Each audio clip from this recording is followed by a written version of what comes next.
welcome to another English Sparkling with Tweedy. It feels like it's been a while. This is the rosé from Rathfinny. Not sure I've had this at all before, either on or off the channel, and it's the 2019 vintage. There's a little bit of technical information, well, semi-technical information on the label here. It's 60% Pinot Noir, 22% Chardonnay and 18% Pinot Meunier. I'm always surprised to find any Chardonnay at all in a rosé, but I don't see why it shouldn't be there. You only need a little bit of red if it's done by the assemblage method. 36 months in bottle, does that mean on the lees? And they're usually relatively low dosage. That's sort of the house style. If I can find that out, I'll put that on screen, the number of grams per litre. A small amount of sugar added after that second fermentation is complete. Too lazy to go to a more scenic location, so I'm going to open this up in my back garden, which of course means we can do it the fun way.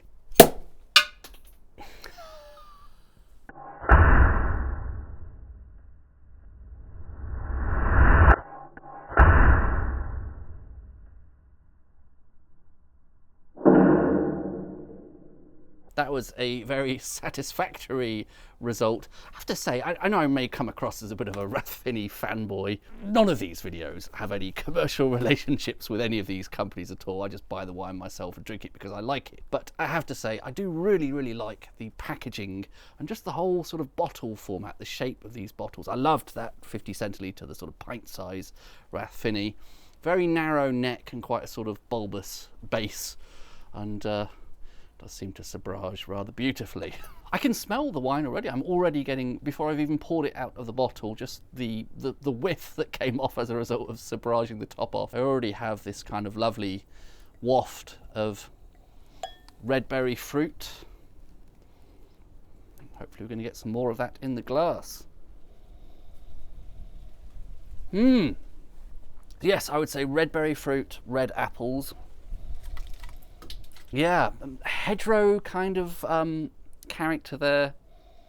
That's wonderfully English. It's a sort of autumnal walk through a hedgerow, past some hedgerows, through a hedgerow, past some hedgerows, down to the orchards, red apples, blackberries. A little bit of summer fruit there actually as well. I think I'm getting a little bit of strawberry and or wild strawberry, maybe raspberries. Whole fruit bowl of those berry fruits there. Forgot to mention the colour, didn't I? It's a lovely sort of rose gold, nice pale rosy goldy sort of colour.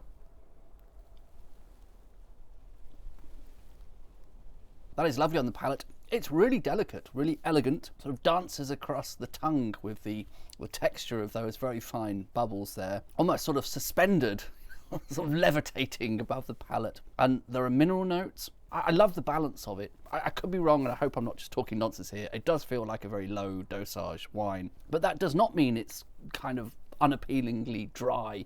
There is clear freshness and fruitiness there and a good amount of zing. All of that really integrates very nicely together. Definitely going more berry fruit on the palate. Appley, red appley, hedgerow maybe on the nose, but much more sort of strawberries, raspberries on the palate. All really light and delicate and sophisticated and elegant. They really seem to know what they're doing at Rathfinny. I know, again, I'm sounding a bit like a Rathfinny fanboy, but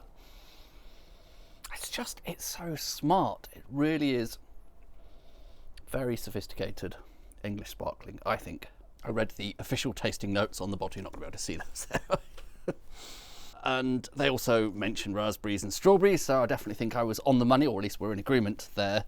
There's also talk of clementines and kumquats, so let me go back to this because I didn't on that first pass get a lot of citrusy character. I guess what they're talking about there is slightly sort of leaning bitter sort of citrus character. I'm not really getting that. Perhaps that will, I don't know, develop in glass 2.